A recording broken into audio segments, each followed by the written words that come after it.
क्या बीतती होगी उस बाप पे जिसको ये पता लगता है कि उसकी बेटी के 35 टुकड़े हो गए। और आज ऐसा क्या हो गया है कि माँ बाप और बच्चों के बीच में एक दूरियां बढ़ती जा रही है। तो आप सभी को पता है दिल्ली का एक ऐसा केस जिसने दिल्ली को क्या पूरे देश को दहला दिया है। और सबसे बड़ी बात यह कि आए दिन दिल्ली में हर साल कुछ ना कुछ ऐसा महिला को लेकर, किसी भी फीमेल को लेकर ऐसा केस आता ही है जो रोंगटे खड़े कर देता है। तो इश्क मोहब्बत के 35 टुकड़े, ये न्यूज में ये हेडलाइंस चल रही है, जरा इसके बारे में एक बार चर्चा करेंगे। एक है श्रद्धा और एक है आफ्ताब। श्रद्धा और आफ्ताब मिलते हैं डेटिंग ऐप के द्वारा। डेटिंग ऐप एक तरह की एक ऐसी एप्लीकेशन होती है जिसपे लड़का लड़की एक दूसरे से बात करते हैं, प्यार मोहब्बत की बातें करते हैं, और इसका मतलब यही होता है कि अगर आपकी बातचीत सही होती है तो आप फिर अलग से जाके मिले। तो 2019 में इन्होंने डेटिंग ऐप के द्वारा एक दूसरे से बात की। ये जो श्रद्धा थी ये पालघर की थी, लड़का भी वहीं आसपास का ही क्या कहते हैं काम करता था। तो 2019 में जो है ये डेटिंग ऐप के द्वारा मिले, एक दूसरे से बातचीत बढ़ती रही। और इस बात का श्रद्धा को भी पता था कि भाई मैं हिंदू हूं, ये मुसलमान है, हो सकता है आगे चल के दिक्कत आ जाए, लेकिन प्यार का परवान बहुत ज्यादा होता है, जब भारी होता है तो कुछ चीजें दिखाई नहीं देती, ना माँ बाप की आवाज सुनाई देती। श्रद्धा ने अपनी माँ को बताया और बोला कि भाई मैं मुंबई में, पालघर से ये फिर मुंबई में दोनों लिव इन रिलेशनशिप में रहने लग गए थे। लिव इन रिलेशनशिप क्या है भाई? जब दो लड़का लड़की बिना शादी के एक साथ रहते हैं उसको लिव इन रिलेशनशिप कहा जाता है, जिसमें शादी नहीं होती और ना ही समाज की मंजूरी होती है। अब ये इसने अपनी माँ को बताया कि भाई मैं ऐसे ऐसे रह रही हूँ, लड़का आफ्ताब है। तो इसकी माँ ने समझाने की कोशिश की और बोला कि नहीं, वो हमारे धर्म का नहीं है और शायद हमारा समाज, सोसाइटी या हमारे जो परिवार के लोग हैं वो इसको नहीं मानेंगे। श्रद्धा ने अपनी माँ की एक बात नहीं सुनी और उनसे नाता तोड़ दिया। और नाता तोड़ने के बाद में वो अपने मुंबई में कंटिन्यू रहने लग गई और कॉल सेंटर में जॉब करने लग गई। अब होता क्या है कि 2020 में श्रद्धा की माँ की मौत हो गई। अब अगर उसकी शायद माँ जिंदा होती तो शायद आज उसके 35 टुकड़े नहीं होते, क्योंकि माँ जो है बेटी की एक बहुत अच्छी सहेली होती है। अब ये माँ के मरने के बाद वो अपने घर पे गई, उसके बाद वापस आ गई। पिता ने भी बात करने की कोशिश की तो इससे सोचा कि भाई यहाँ तो बात बनेगी नहीं, और आफ्ताब के घर वालों को भी पता लग गया था ये किसी लड़की के साथ रह रहा है। तो इन्होंने सोचा कि कोई अच्छे कॉल सेंटर में जॉब करते हैं और मुंबई से अच्छा कॉल सेंटर दिल्ली में है, तो ये दोनों दिल्ली आके रहने लग जाते हैं। तो भाई ये दिल्ली आके रहने लग जाते, फिर वही झगड़ा, शादी के ऊपर इनका झगड़ा होने लगा। झगड़ा इतना बढ़ गया कि आफ्ताब ने एक दिन 8 मई को ये आए थे, 8 मई को ये दिल्ली आए थे, ठीक है, और ये 10 दिन तक रहे, 10 दिन लगातार झगड़े चलते रहे।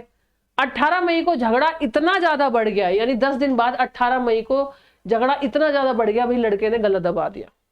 मतलब मुझे समझ में नहीं आता कि आज का यूथ एक तरफा तो ये कहता है कि मैं तेरे लिए चांद सितारे तोड़ लाऊंगा, मैं तेरे लिए मर जाऊंगा, मैं तेरे लिए जान दे दूंगा, और एक उसी प्यार के एक झगड़े में तुम उसका गला भी घोट देते हो। भाई ये किस लेवल का प्यार है? मुझे ये बात समझ में नहीं आती।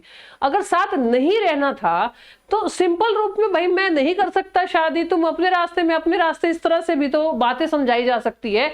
या बातें समझाने का तरीका, ये लिव इन रिलेशनशिप की बात नहीं है, ये खाली आफ्ताब और श्रद्धा की बात नहीं है, ये हर एक उस दो इंसान के बीच की बात है जहां शुरुआत तो प्यार से होती है और अंत मर्डर से होता है।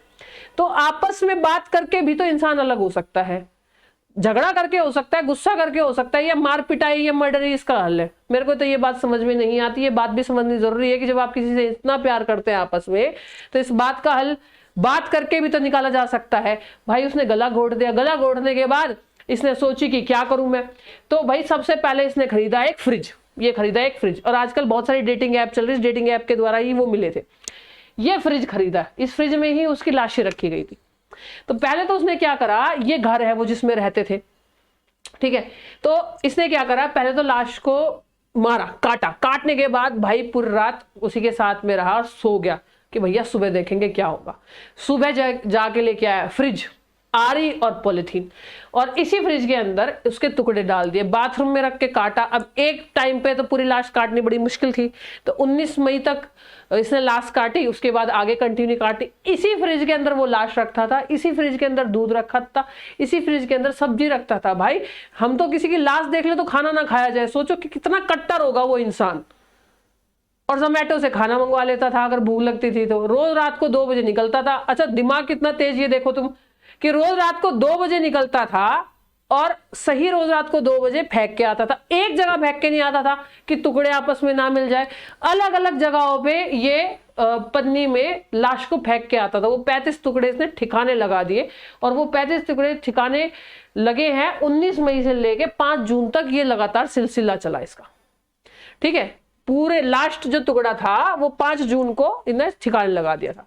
अब ये इसको दिमाग कहां से आया कि भाई मेरे को टुकड़े ठिकाने लगाने हैं। इसने एक शो देखा था, क्राइम शो डेक्स्टर, ठीक है, वहां से इसने मतलब ये सारी सीख ली थी। और हम लोग बहुत सारे क्राइम शो देखते हैं और कहीं ना कहीं दिमाग में एक स्टोरी आई जाती है हमारे। अब बात ये है कि पता कैसे लगा? पता ऐसे लगा कि बाप से बात तो नहीं होती थी, भाई से बात तो नहीं होती थी, लेकिन वो इसके स्टेटस वगैरह देखते रहते थे। अब उन्होंने भी देखा भाई ना तो इसका फोन मिल रहा है ना स्टेटस बदल रहा है, तो पिताजी ने जाके मुंबई में कंप्लेन की। उन्होंने बोला नहीं नहीं ये तो क्या कहते हैं छतरपुर रहते हैं, तो दिल्ली का मामला है। दिल्ली में बातचीत करी। आफ्ताब कहता है मैं तो 10 दिन तक तो रहे, 10 दिन बाद शादी के ऊपर झगड़ा हो गया था, उसके बाद तो ये मेरे से मिली ही नहीं। और वही पुलिस वालों ने भी देखा कि हाँ भाई यार उसके बाद तो इसकी बात नहीं हुई। फिर पुलिस वाले तो पुलिस वाले हैं भाई, दिल्ली पुलिस 90,000 है दिल्ली के अंदर। फिर अपनी तरफ से इन्होंने लपेटा, मारा पीटा, जो भी किया होगा, बात उगलवाई। तो उसने कहा उसी फ्रिज में मैं रखता था, उसी फ्रिज में से मैं खाना खाता था।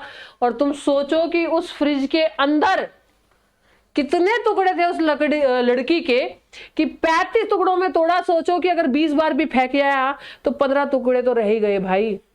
और डेटिंग ऐप के द्वारा 6 महीने तक, 6 महीने के बाद ये केस खुला, तो 6 महीने में डेटिंग ऐप के द्वारा उस घर में लड़कियां भी आई है, उसी घर में सोता था। मतलब मैं ये सोचती हूं कि इंसान वाकई में इंसान रह गया है या जानवर बन गया है, समझ से बाहर है। और अब सबसे बड़ी दिक्कत तो ये, चलो केस हो गया, अब उसके पिताजी अपील कर रहे हैं कि भाई मौत की सजा होनी चाहिए। अब जब ये केस चलता है ना तो बारीकी से चीजों के बारे में बताया जाता है। अब उस पिता को जब भी वो अदालत में जाएंगे, उस पिता को हर रोज मरना पड़ेगा, क्योंकि जब जब वो बातें खुलेगी तो फिर वो विस्तार से खुलेगी और वो बात, हर एक बात सामने आएगी। तो उस पिता का तो हर रोज मरना हो गया। हम अपने माता पिता से इतने दूर हो गए, या जब माँ बाप ये बोल देते ना ये इंसान ठीक नहीं है, तो वो समझ लो कि वो कुछ एक्सपीरियंस से ही बोल रहे हैं। और मैं भी एक माँ हूँ फिलहाल बेटी की, मेरे माँ बाप भी है, मेरे माँ बाप भी कभी मुझे समझाते होंगे, मैं अपनी बेटी को समझाऊंगी। तो ये जो जनरेशन गैप है ना, ये कहीं ना कहीं बर्बाद करके जाएगा जनरेशन को। अगर आपके पिता ये कह देते हैं कि ये लाइफ पार्टनर, या माता ये कहती है बार बार समझाती है लाइफ, एक होता है भाई तुम्हें इससे शादी नहीं करनी, एक होता है वो वजह देते हैं, एक भाई शादी नहीं करनी, भाई जाति धर्म के हिसाब से शादी नहीं करनी, एक तो ये हो गया। एक वो ये कहते हैं कि ये इंसान सही नहीं है, इससे शादी मत करो। क्योंकि वो बीच में उसके पिता ने जब ये कहा कि तुम शादी मत करो, तो श्रद्धा ने ये भी बताया था कि आफ्ताब उसको पीटता था। 1% आफ्ताब और श्रद्धा की उसके पिता शादी भी कर देते, लेकिन श्रद्धा ने काफी बार बताया था कि आफ्ताब उनको पीटता था।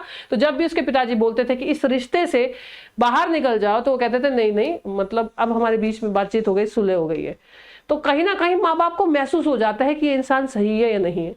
अब इस केस को थोड़ा सा जो देखा जा रहा है, पहली बात तो डेटिंग ऐप जो है वो आजकल बहुत ज्यादा है, मतलब लोग एक दूसरे से बात करते हैं डेटिंग ऐप के द्वारा। पहले तो फेसबुक हुआ करती थी। लिव इन रिलेशनशिप भी बहुत ज्यादा चर्चा में है, बिना शादी के रहना, ठीक है। और ये सब तमाम चीजें हैं, लेकिन क्या वो चीजें सही है ये आपको देखना है। क्या वो चीजें सही जगह जा रही है, या हम अपनी बच्चों को किस तरह से समझा सकते हैं। क्योंकि ये केस नहीं है, ये केस है कि हम अपने अगले जो पीढ़ी है उसको कैसे बचा सकते हैं, अपने बच्चों को कैसे समझा सकते हैं। ये थोड़ा सा एक मोड़ जो है ये लव जिहाद की तरफ भी जा रहा है कि भाई मुस्लिम लड़का है, हिंदू लड़की है, ये मारा जा रहा है, लेकिन जानबूझ के मारा जाता है, जानबूझ के शादी की जाती है। ये सब तमाम चीजें उस तरफ भी एक इशारा करती है। Crime show, live in relationship, dating app, तमाम चीजें इस केस के अंदर इन्वॉल्व थी। स्टोरी मैंने आपको बताई है भाई, 35 टुकड़े किए, रात के 2 बजे अलग अलग जगह फेंके, रोज रात को 2 बजे निकला, किसी ने कभी पूछा ही नहीं कि तू कहाँ जा रहा है, बैग में क्या लेके। आरी से काटा, एसिड से साफ किया, फोरेंसिक लैब वालों को पता न चले, सारे सबूत मिटाए, 6 महीने बाद ये हिस्ट्री खुलती है। मतलब चल क्या रहा है इस देश में, हमको तो ये नहीं समझ में आ रहा कैसे हम बच सकते हैं। आपकी क्या राय है, प्लीज कमेंट बॉक्स में बताइएगा कि आपका इस केस में क्या मानना है क्या ये डेटिंग ऐप्स हमारे इंडिया में बैन होनी चाहिए? क्या लिव इन रिलेशनशिप हमारे इंडिया में बैन होना चाहिए? किस तरह की धारणा हमारे भारत में हो चुकी है? या मर्डर करना बहुत ज्यादा आसान हो गया कि लोगों को पुलिस का डर ही नहीं है? आपकी क्या राय है, प्लीज कमेंट बॉक्स में बताइएगा। फिलहाल उनके पिताजी को हिम्मत दें, हम तो यही कहते हैं कि अपने बच्चे को, मतलब अपने बच्चे की अस्थियां भी ना मिलना, अपने बच्चे का ढंग से अंतिम संस्कार भी ना करना और अपनी बेटे की इस तरह की दशा सुनना एक बाप के लिए बहुत बड़ी बात होती है। तब तक मिलते हैं जल्दी। Thank you so much, bye bye.